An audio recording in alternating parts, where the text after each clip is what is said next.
For general effectiveness, and I'm talking about all age groups, online therapy is as effective as face-to-face therapy for many mental health conditions, including anxiety and depression. We also know that therapist-guided digital interventions show stronger outcomes and better adherence than self-guided ones. In other words, having a therapist is always better than doing something alone. And online counseling improves, obviously, accessibility, flexibility, reduces stigma, increasing engagement. This is overall. So adults actually, and I believe from my knowledge, and I may be wrong, um, adult online counseling has a little bit more research on it. And online counseling, we know that for adults, it's effective for treating depression, anxiety, again, with outcomes comparable to in-person therapy. So in other words, from what we know from the research, there's not much difference from online or in-person delivery of counseling for adults for the outcomes. Blended therapy online and face-to-face produces moderate to large improvements in functioning and well-being, and online formats can increase treatment adherence and completion rates. But when it comes to children, this is interesting also, right? So we know that internet-delivered interventions still are more effective than when the child has no intervention at all, right, in reducing emotional and behavioral symptoms. And randomized controlled trials show positive mental health outcome for children receiving online therapy. Online counseling helps overcome barriers like access, again, stigma, and geographic limitations. Having said that, I have my concerns with some research evidence. I believe that it matters how the online counseling is delivered and what situation it is delivered in. For example, for me as an external provider of therapy, I still require between 50 to 60-minute engagement with the child and parents, and I will talk a little bit about it just in a minute.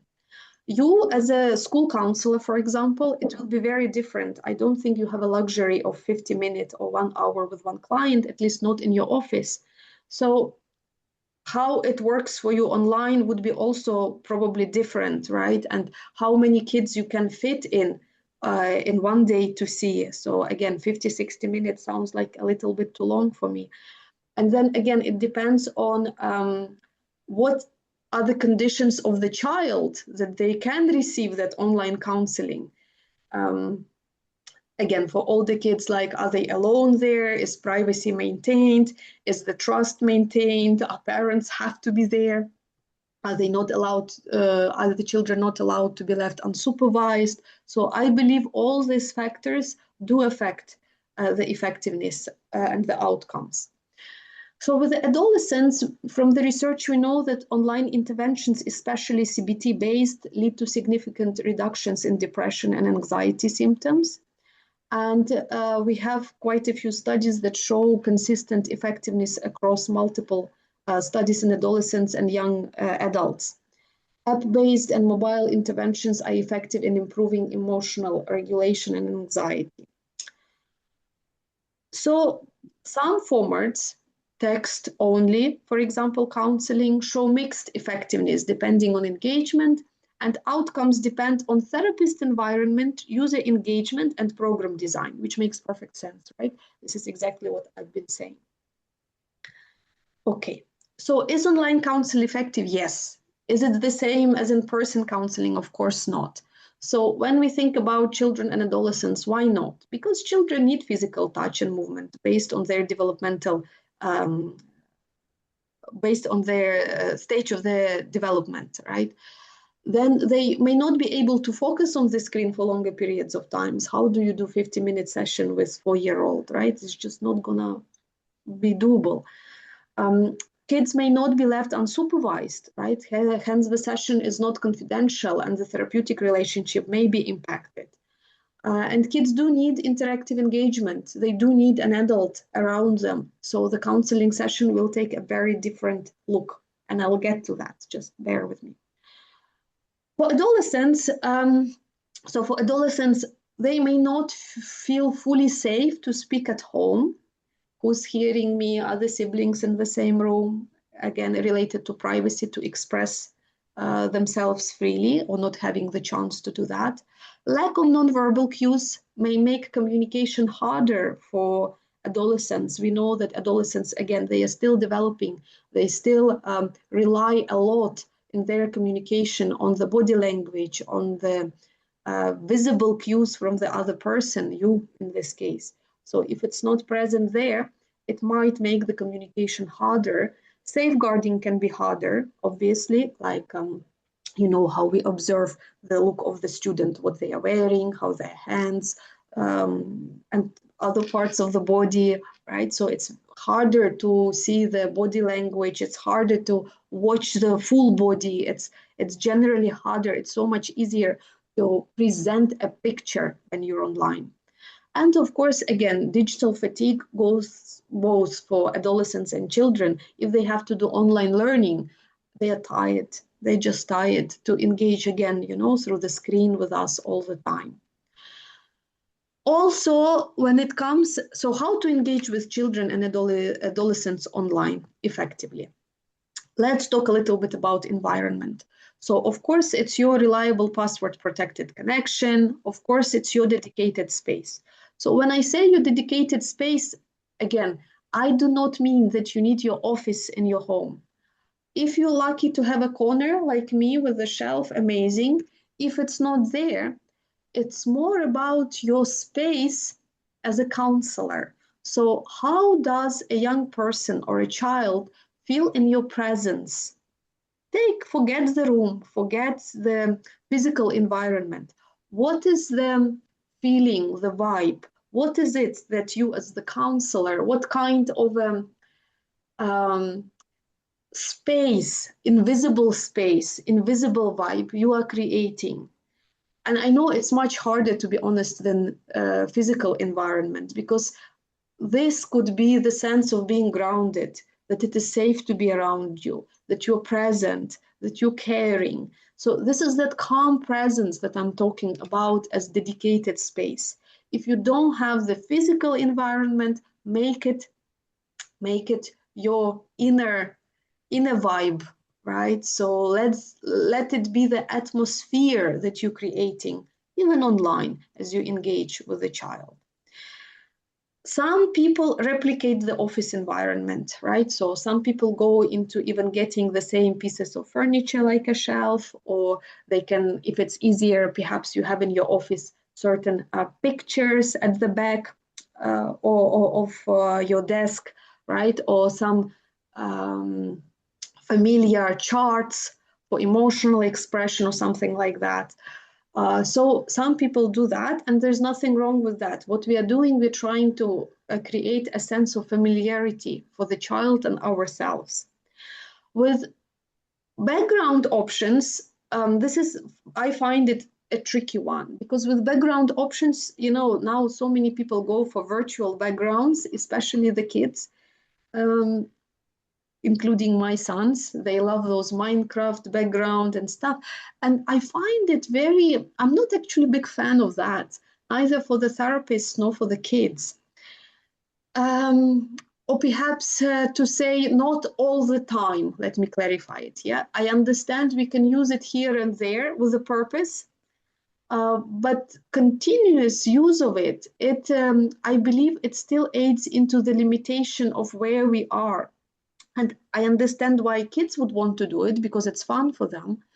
But for the therapist, for a counselor, I would not opt in for that option, because you as the client, you don't know, you as a student, you don't know where the counselor is, right? Like even me, I'll give you this example. For me, I'm a grown-up woman. I talk to you, right? Your cameras are off. It's not the same as talking to someone face to face. Or if you are present and you have that background behind you, I'm still not sure where is it I am and what you are putting your background on, right? So I think for counselor, it's very important to be transparent, because it goes back to trust and authenticity, if you'd like, right? So I would not opt in for virtual background as the counselor, and I would be very careful how I manage the background of the students, right, when they want to bring it in. Some people can have or may have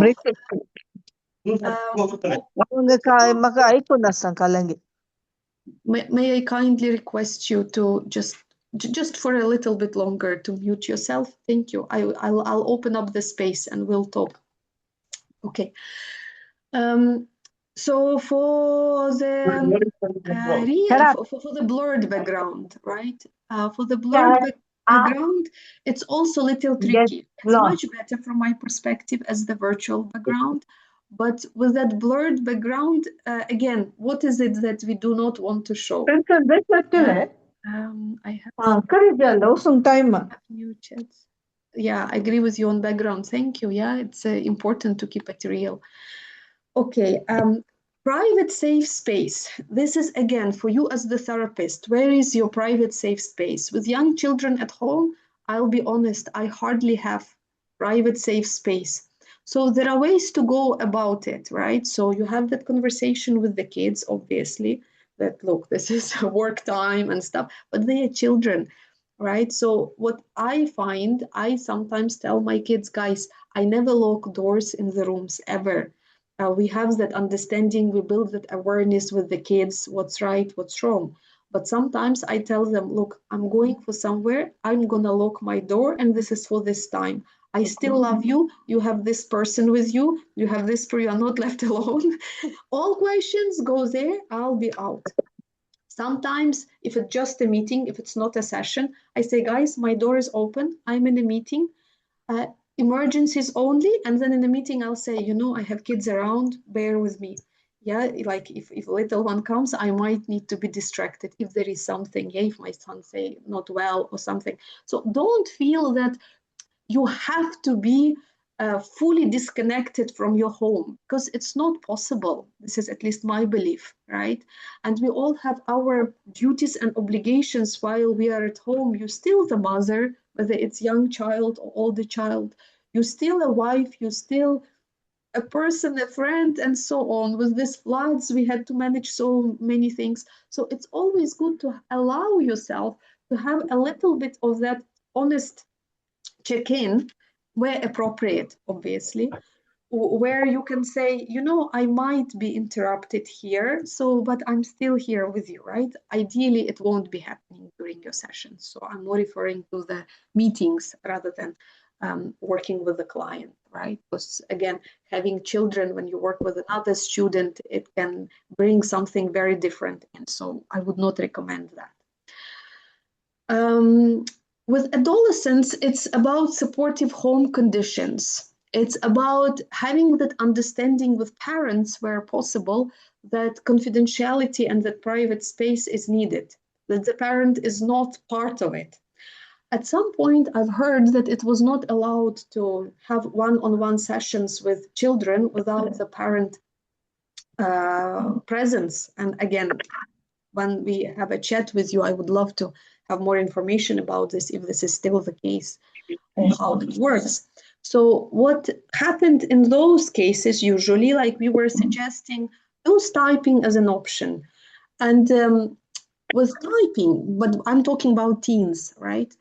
With typing, it's very interesting. Of course, there is an element of, are you going to take a screenshot? Are you going to save it? So there should be very clear discussion about the fact that, you know, we are not recording anything here and it's still all private and it all disappears as the chat closes. And I think it's important also to have that conversation with the child, adolescent, to let them know that, you know, they also cannot take screenshots from whatever you say, right? So that element is there. But typing, usually from experience, I see works very well with adolescents, especially if you work with self-harm or things that cannot be said. Sometimes from experience, I see them switching off the camera and just start typing. And for me, it's very important that their camera is on, because I don't know what's happening. But this also becomes a therapeutic goal, or that conversation about, okay, you can type, but I still need to see you. or having the discussion. I mean, I had a case where the young girl would not speak. When she speaks to me online, she would be very cheerful, smiley. The minute she starts typing, she talks about self-harm and other things.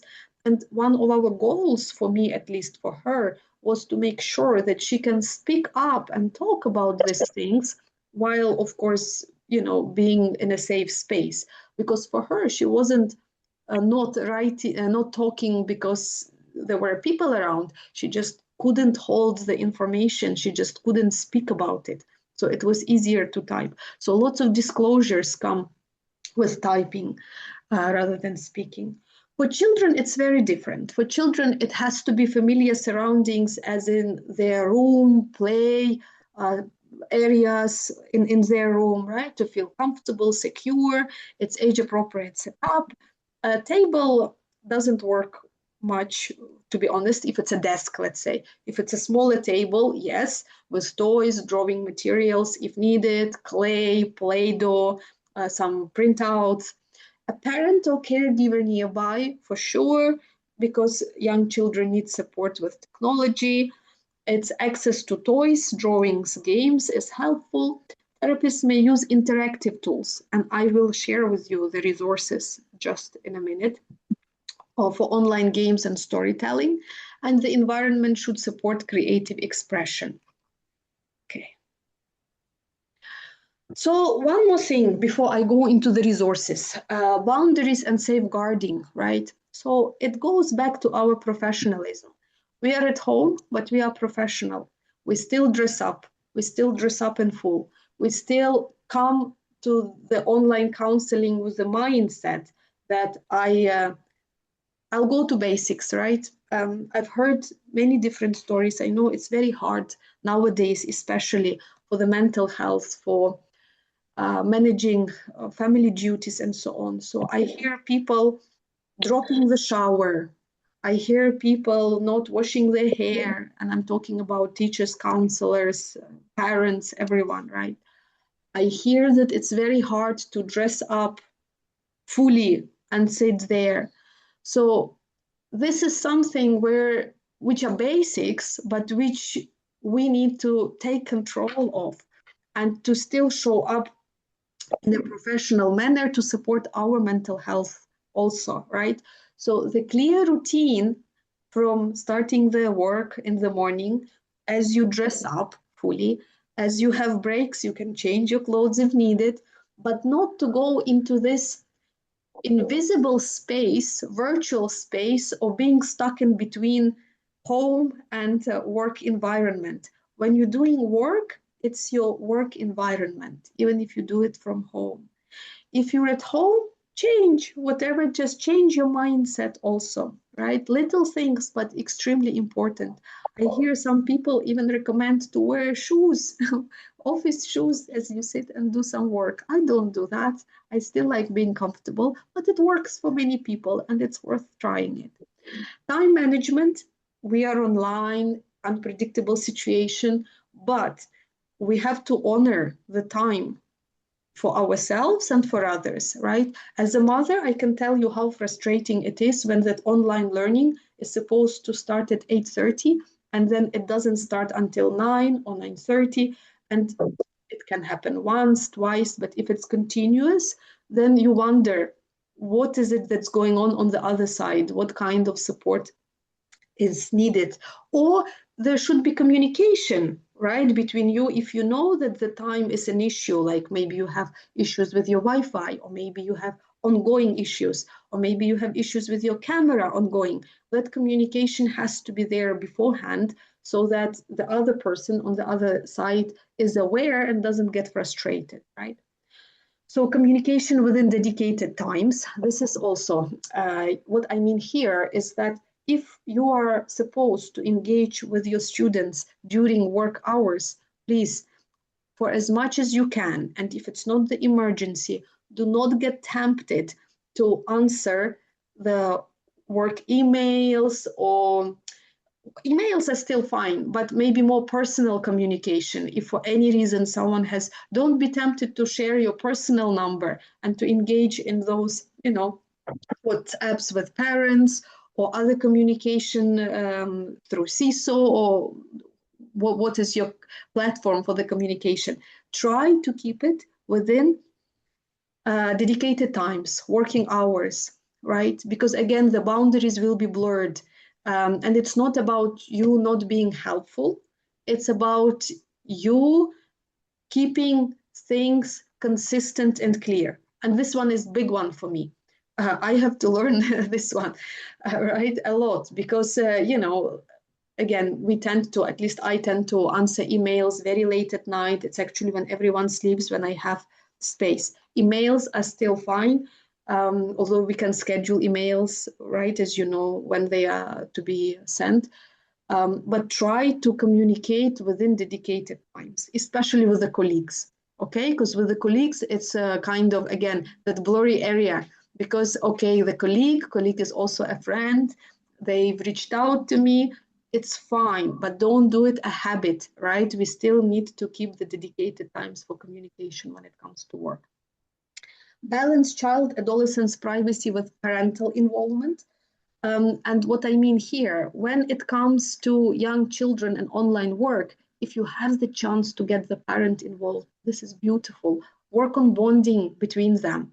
If there is a nanny, get her to talk about the routine, get that information you would not get otherwise. This is okay to do that. So don't don't get stuck in your usual ways of working.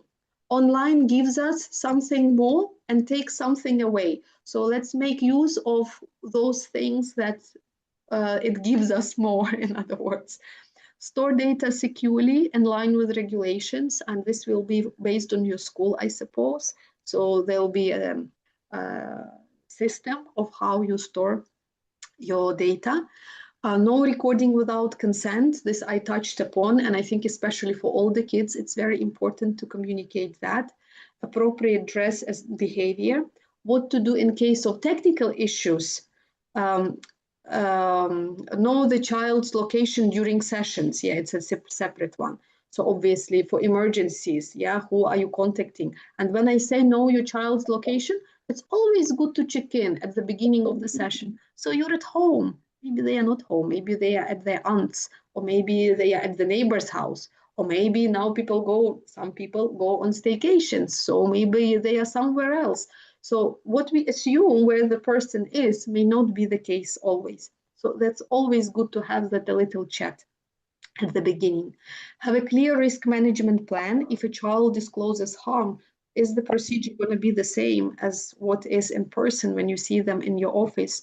What are the contacts, who is available, how you're going to bring that information, how reliable is what you're sharing? Did the child disclose something verbally, or did you witness something? So in other words, collect your evidence and evaluate your evidence also. Emergency contacts, parents, local services readily available, if possible, clearly. So approaches and intervention, how we do it. From experience, I've noticed that with older children, 6+, what works very well? Storytelling, cognitive behavioral play therapy, cognitive behavioral art therapy, mindfulness and relaxation.